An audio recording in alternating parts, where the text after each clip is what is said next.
Bah, en fait, c'est comme s'il y avait l'église, un trou en dessous, et puis après comme un espèce de tunnel, comme un aspirateur en fait. J'ai eu le mot détournement d'âme. Mais est-ce que c'est un phénomène qui date d'avant la reconstruction de Notre-Dame? Effectivement, je vois un groupe. J'en ai vu plusieurs apparaître en forme de rond, comme un cercle. J'ai l'impression qu'ils se prennent pour des rois, je vois des capes, je vois des... Combien d'humains incarnés portent ce code en eux et auraient la possibilité de le désactiver?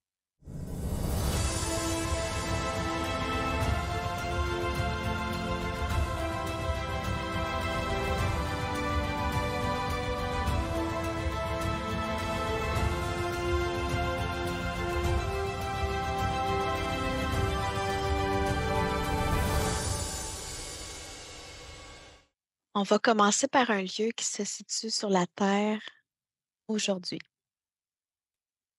qui a besoin de notre aide. On peut commencer à prendre l'information. Antoine, est-ce que tu as déjà comme un ressenti? Je vois comme une église, enfin,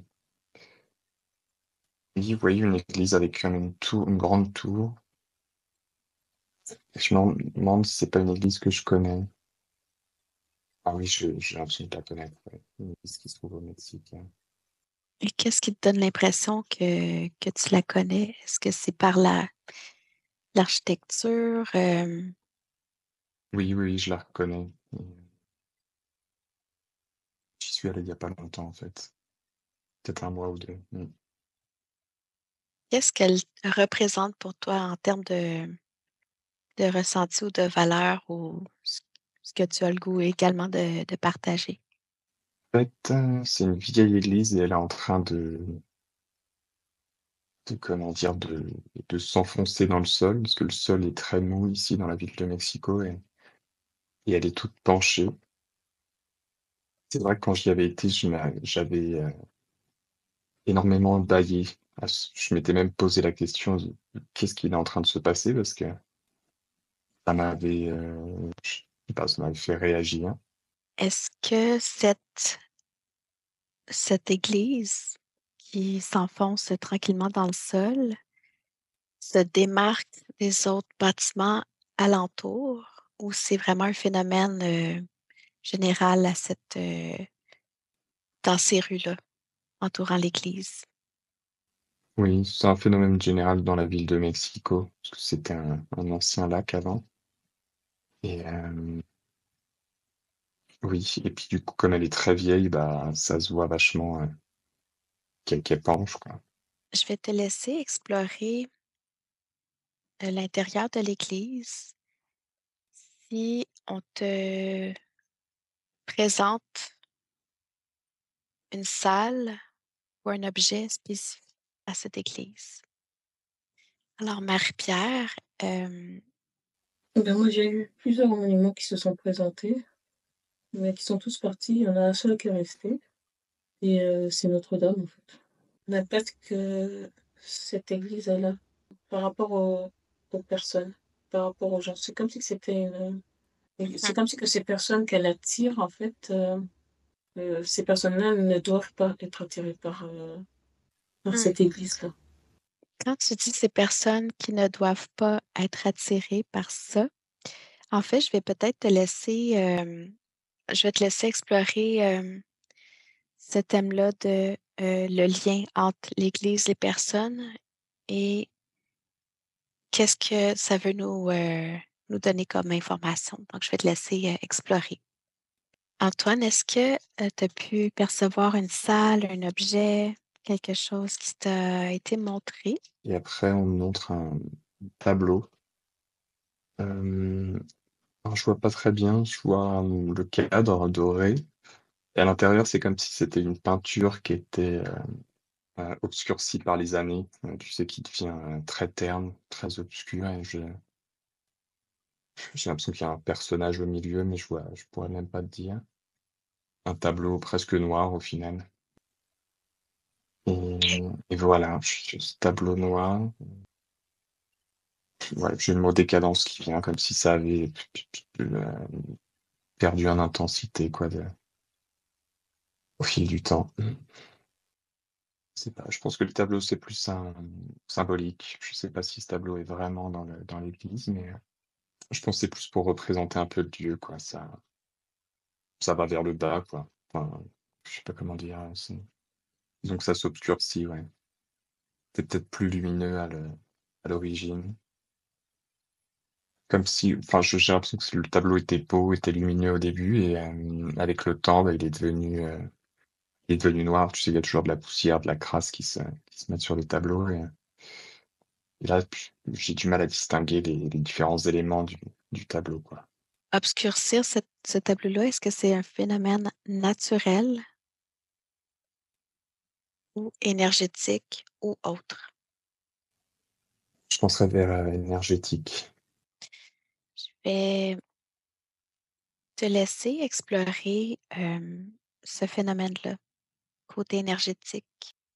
Donc, Marie-Pierre, donc je t'avais proposé d'aller explorer le lien entre l'Église et les gens. Donc j'ai eu le mot, détournement d'âme.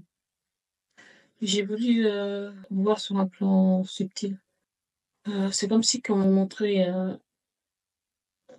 il y a des gens qui rentrent dans l'église, il y a une petite partie, très infime qui arrive à sortir, de cette église. Mais c'est comme si qu'ils ressortent bien et il y a une grande partie qui ressort, mais pas bien du tout. Énergétiquement parlant, je peux dire que l'énergie de ceux qui ressortent, c'est une énergie, très basse. Mmh. Co par rapport à c'est comme si que, par exemple, l'église, on voit une croix, il y a une croix, c'est l'église et tu as des gens qui vont sortir du côté du haut de la croix. Ils sont très il y en a pas beaucoup. Ceux-là, ils arrivent à sortir avec une bonne énergie, je les vois, en blanc. Mmh. Énergie, une énergie pure quand même, tout en étant entrés dans l'église. Tandis que la majorité des gens, eux, ils vont sortir du côté de l'autre, bout de la croix, droite, gauche, gauche et la majeure partie qui sort par là sont une énergie sombre. Et lorsque tu mentionnes sortir, d'un côté ou l'autre, est-ce que c'est plus symbolique? C'est pas symbolique, c'est réel, C'est vraiment qu'ils passent, le portail physique c'est du réel. côté selon qu'ils passent, ça a un impact sur leur énergie. Mmh, OK. mmh. Il y en a, ceux que je t'ai dit là qui sont vers le haut de la croix là, ceux-là je sais pas pourquoi, mais ils arrivent quand même à ressortir pas très impactés en fait. Ceux qui ressortent, l'autre bout là, non, ils sont impactés énergétiquement parlant. Je te laisserai observer le pourquoi une personne est dans l'inconscient amenée à prendre un chemin ou l'autre, une porte ou l'autre. Donc, Antoine, ben, en fait, on parlait du phénomène de pour obscurci ben, le tableau s'obscurcit. Donc, Mmh. quel est le phénomène énergétique derrière ça? Quelle information t'est venue? En fait, j'ai perçu comme un gros trou sous l'église, comme s'il y avait même pas de roches sur lesquelles elle pouvait s'appuyer. Ça faisait comme un trou et au bout, ça faisait comme un tunnel. Ça faisait comme une aspiration, en fait. Mmh. Donc je prenne mes distances, que je me sens comme happé un peu. Je vois comme, comment dire? Ça fait ouais, comme des bras articulés un peu ces tunnels et je vois qu'il y en a plusieurs, alors je sais pas où ça se connecte, mais que c'est relié comme une espèce de machine. Mmh. OK, qui sortent du trou? Bah, en fait, c'est comme s'il y avait l'église un trou en dessous et puis après comme un espèce de tunnel, comme un aspirateur en fait, si OK. tu veux, un truc un OK. peu plus souple, on va dire, qu'un tunnel.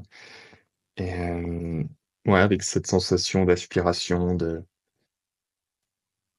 ouais, de vortex, enfin tu un peu attiré quoi, ça fait attraction, Vraiment, j'ai même eu l'image d'un corps dedans, aspiré par enfin, c'est un aspirateur que je vois.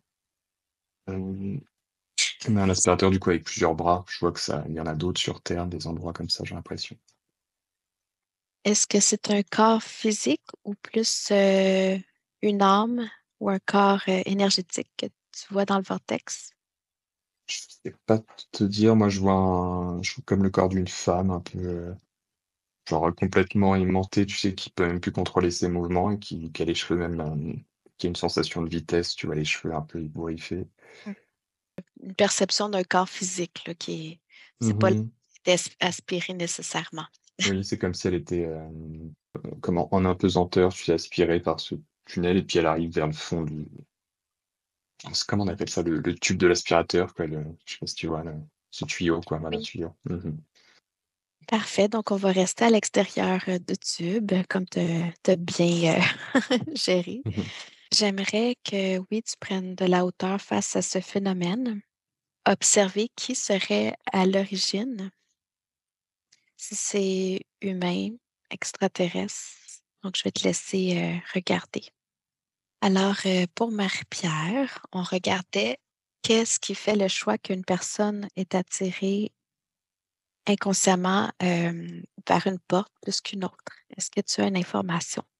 L'information qui m'a été dite, c'est qu'il y a certaines personnes qui énergétiquement parlant sont très puissantes et ce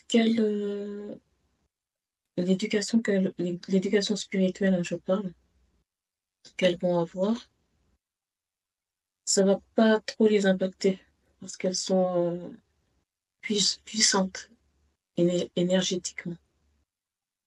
Alors qu'il y en a d'autres, ça va beaucoup les impacter en dehors de la en dehors de leur énergie, quoi. Qu'est-ce peut faire qui peut leur permettre de faire ce choix? Et ça m'a dit la foi. Heu, Quand on a la foi, c'est comme si que ton cœur, il parle pour toi, en fait. Il comprend, si là où tu es bien, si Mhm. là où tu es pas bien. Et les gens sortent. Il y a beaucoup de gens qui sortent, hein, d'ailleurs, mais majoritairement, ils sortent, comme, j'ai envie de dire blessés, spirituellement parlant, en fait.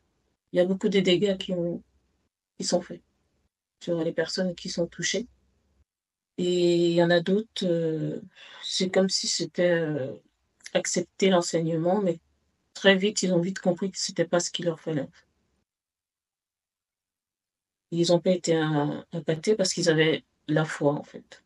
C'est comme si qu'on a 2 types, d'êtres humains. Il y en a qui croient avoir la foi, mais qui l'ont pas et d'autres qui l'ont réellement et qui sont pas impactés par l'éducation spirituelle qu'ils peuvent avoir si, ils estiment que celle-ci impacte leur vie, leurs décisions. Donc, c'est ça, c'est entre l'institution ou la imposer une foi versus créer, faire jaillir la foi lorsque Mmh. tu es connecté ou en lien avec plus grand que toi. Ça me dit qu'il y a beaucoup de gens qui pensent être connectés au niveau de leur cœur, mais c'est pas le cas. Le trajet, en fait, c'est comme si qu'il y a un moment donné où c'est pas ça. Les Mais trois c'est g long. Le trajet, en fait, ils vont Ah, choisir un trajet, OK. un chemin, si tu préfères et le chemin que ça va faire par rapport à la foi qu'ils ont, bah, il y a un moment donné où c'est pas le bon chemin, il y a quelque chose qui dérape. C'est pour ça qu'ils se retrouvent, Ils sortent parce qu'ils y croient pas non plus, mais il y a trop de dégâts parce ils ont Mmh. pas au niveau de leur foi, ils ont pas suivi le bon chemin, en fait.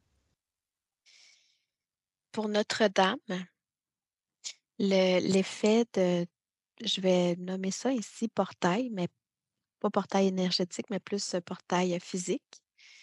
Hem, L'effet de celui qui impacte ou qui descend les gens en vibration lorsqu'ils passent ce portail-là.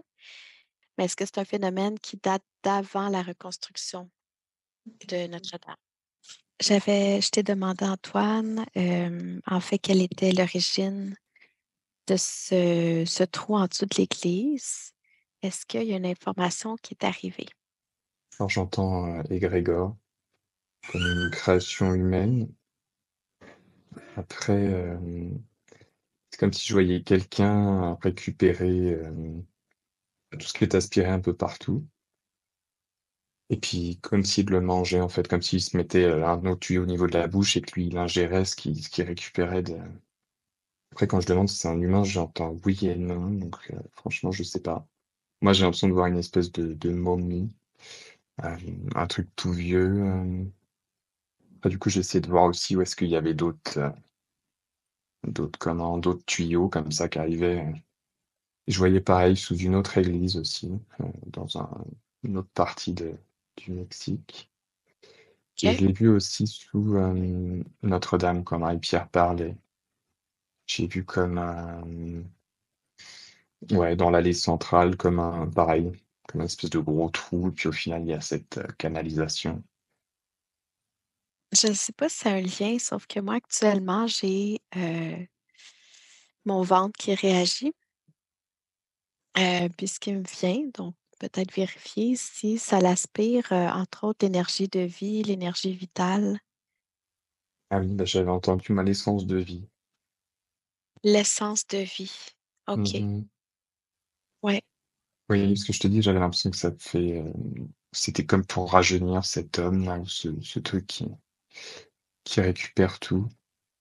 Est-ce que cette personne-là ou cette momie-là représente plus un groupe,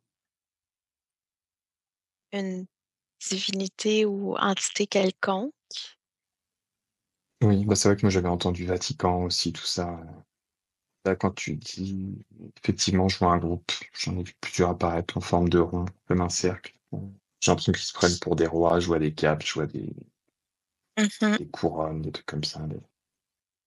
J'ai le mot «sceau» qui vient également, mais tu sais comme, quand on est baptisé, quand on crée un genre d'engagement, est-ce que c'est en lien avec cette aspiration-là? Donc je vais te laisser, Mhm. explorer. Pour revenir à la dernière question sur Notre-Dame, c'était est-ce que le phénomène est récent ou date? Alors moi, ça m'a très clairement dit que ça date depuis très, très longtemps. Heu, alors là, il y a eu la reconstruction, il y a eu la construction et ça date à l'époque de la toute première construction, en fait. Dans un premier temps, c'était vraiment, un monument, qui était, dédié, à Dieu, à un être spirituel au-dessus de nous. Suite à ça, ça a été détourné, en fait. Petit groupe de personnes, qui ont mis des codes. Ils ont ajouté des codes écrits et suite à ces codes-là, ben, ils ont commencé à faire comme, je sais c'était alors ça peut être considéré comme une secte, mais disons qu'au départ, c'était comme un groupe. Ce groupe a fait des petits, hein. Donc en fait, voilà, c'est un petit groupe d'individus. Est-ce que tu parles de qu'ils font des petits, est-ce que c'est plus en termes que c'est un groupe, je ne sais pas comment nommer, mais il y a comme un lien, de sang? Non, alors c'est pas vraiment le lien de sang, mais c'est plus, se disperser pour construire d'autres monuments identiques à Notre-Dame, en fait. Mmh mh. OK. Intéressant parce qu'on a au Québec, on a la basilique Notre-Dame. Mmh, d'accord. Et sur la oui, c'est vraiment une petite version. Puis ces personnes-là, est-ce que tu as pu percevoir s'ils avaient un habit particulier? Alors, ben, ça revient à ce que disait Antoine. Mmh, c'est, au départ, c'était pas comme ça. C'était c'était vraiment, très, j'ai envie de dire très religieux, mais dans alors je sais pas si on peut dire dans le bon sens, la religion, mais c'était, vraiment très religieux. C'était vraiment, heu, mais là, quand ça a été détourné, oui, ça revient à ce que disait Antoine, c'est-à-dire c'est devenu comme, pour le coup, une secte, en fait. Autour d'une table, qui font des signes, particuliers. Ouais, ça me parle de on pourrait un peu de la sorcellerie, quoi, qui se rapporte un peu à ça. Par rapport au code écrit, est-ce que c'est un document qui existe encore? Et est-ce que tu perçois un lieu ou une texture ou plus d'informations sur ton existence? Et le sceau, à chaque fois, ça me montrait un nombril, hein, c'est marrant. Alors j'ai pas trop investigué. Je sens que c'est différent de ce que j'étais en train d'observer avant. Heu Hmm. et du coup, je me demandais, pour toi, j'ai l'impression que peut-être que tu vis à un endroit comme ça, pareil, où il y a une aspiration. C'est comme si j'ai l'impression que c'était en fait, je vois une espèce d'aspirateur, une grosse machine à aspirateur. C'est comme si des fois, il y avait peut-être un aspirateur avec plusieurs tuyaux, plusieurs aspirations en même temps. Comme s'il y en avait une d'entre elles qui était pouf, qui était venue, se placer sous toi, sous chez toi. Alors je sais pas si ça te parle, mais Mon lieu de vie? mmh moi j'ai Ah l'impression de oui, te ça. voir, oui, au-dessus de ouais, ouais, te se faire aspirer comme ça. Mmh. J'ai l'impression que oui, ça a été déplacé, que c'est un peu mis à hasard, pour aspirer, ce qui se retrouvera au-dessus, quoi. Je le vois vraiment dans les profondeurs, ce truc-là, enfin sous terre, quoi. Est-ce que tu as l'impression que ce tube noir est aimanté à moi spécifiquement? Donc, ce que je veux dire, c'est Mmh. si je me Oui, c'est marrant. déplace de lieu Mmh. de vie, il va me suivre. Alors je vois que c'est lent, parce que c'est une grosse machine, que tu vas quand même beaucoup plus vite qu'elle. Mais oui, oui, je vois là cette intention de te suivre, mais oui, quelque chose de magnétique, ouais. C'est pas vraiment une machine pensante, c'est plus, comme Je si c'était comprends. une ouais, une aimantation, ouais. Ça fait vraiment sens. Sur l'existence du manuscrit ou du code écrit, est-ce que tu as Ouais, plus d'informations? il est dans l'église, en fait. Mais toutes les églises, en fait, où il y a un lien avec Notre-Dame, toutes ces églises ont le monument. Mais, ça a évolué après avec le temps, parce qu'il y a eu des choses qui se sont passées et qui leur ont fait penser que les écrits, bah, pouvaient disparaître. C'est comme si qu'ils l'ont créé, cet écrit énergétiquement, c'est dans l'énergie de tout ça, en fait, pour que ça puisse durer plus longtemps, ça veut dire. OK. Si je comprends bien, c'est que originalement, il y avait vraiment un code écrit physique qui était apposé à un endroit dans l'église qui a été construite, mais que s'il n'existe plus physiquement, la mémoire reste. Donc, ce code-là est toujours actif. C'est ça, c'est Ouais. exactement ça. C'est requis de désactiver ces codes à distance ou physiquement. Ça me dit que la source peut décider de le faire. On me disait qu'il fallait, faire ça avec précaution, mais pas précaution dans le sens, être précautionneux, c'est comme si qu'il y a quelque chose, il y a quelque chose de l'ordre de l'humain, en fait, qui l'ont créé, donc il faudrait que la base de ces êtres-là qui l'ont créé puisse être OK avec ça.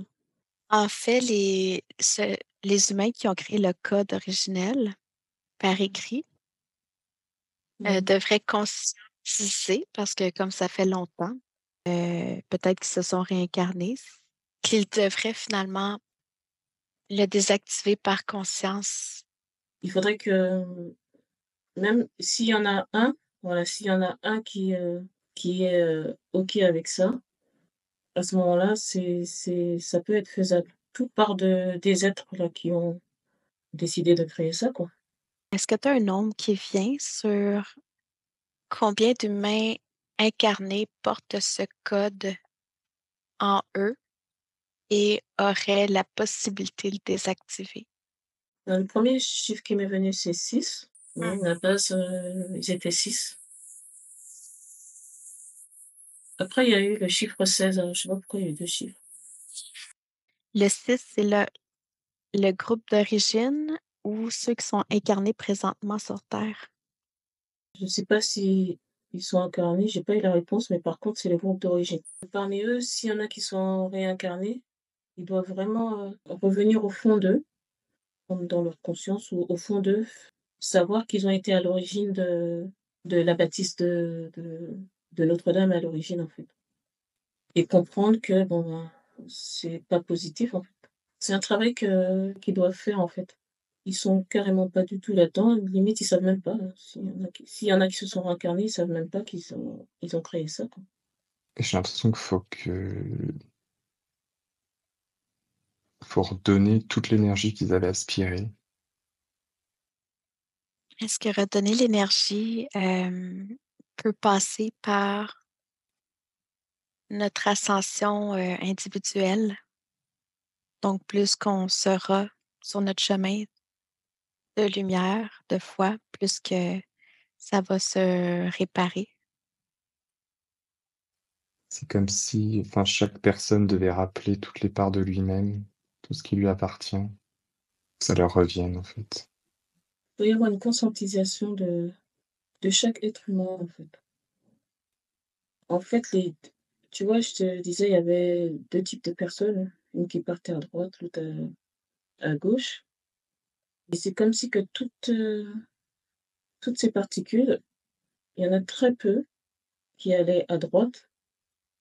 Quand je soufflais, c'était pour que ça fasse, on va dire 50-50, mais c'est comme si que ça se réorientait directement vers, la gauche, là où il y avait le plus de monde, de se reconnecter avec eux-mêmes et surtout se conscientiser, tout ce qu'ils ont vécu, sur le plan de l'éducation, de tout ça là. Tout ce qu'ils ont tout ce qu'ils ont appris et où ils ont laissé, beaucoup, beaucoup d'eux-mêmes, quoi. Est-ce que tu as posé l'intention, enfin, moi, j'ai l'impression que c'est fait déjà, mais de récupérer toutes les énergies qui t'appartiennent. Enfin, j'ai l'impression que c'est fait parce que je vois ton corps se reconstituer Ah wow! de de haut en bas. Je crois que Mmh. mmh ouais, Et le c'est fait que fait, hein, c'est c'est fait parce que je l'ai pas dit, hein, tout le long, où tu parlais, Antoine, mais quand tu as parlé du vortex là, je bougeais beaucoup. J'étais en train de chaque fois que tu parlais du vortex, je bougeais et c'était relié à Emma et heu et là, il y a plus rien. êtes-vous prêt êtes-vous prêt pour Ouais. le retour? Juste pour dire, Oui, ouais, d'accord. je vois plus le tuyau, ouais, sous chez toi. Parce que, ça quittait même la roche et tout. Mais là, non, je vois enfin la roche, là où ce sur quoi la maison est construite, quoi, et j'ai toujours la vision de cette machine, sans sans tuyau, du coup, juste, on va dire l'aspirateur en lui-même sans ces tuyaux d'aspiration, et là, ils sont tous coupés, quoi, je les vois, vides. Il y avait toujours ce trou sous l'église, Mmh. il y a plus ce phénomène d'aspiration, mais il y a, ouais, il y a quand même un trou. On peut c'est pas que ça, mais on peut quand même juste renvoyer de la lumière pour remplir, ce trou de lumière cristalline avec notre conscience. C'est dingue parce que j'ai l'image, c'est une église qui penche vraiment. Même quand tu es debout dedans, tu sens que tu t'es attiré d'un côté. Et là, c'est comme si, pouf, ça l'avait remise droite. Comme si c'était ce truc-là qui est à l'origine de un peu de son effondrement, quoi. Dingue. Mmh. Et du coup, je comprends mieux Impressionnant. pourquoi je me suis senti, si fatigué, que je l'aillais autant dans Ah, cette église. Mmh. merci beaucoup de votre participation, d'avoir mis votre conscience, votre lumière pour, aider ces lieux, ces personnes, ces âmes. Donc, je vais procéder au retour. Je vous invite à revenir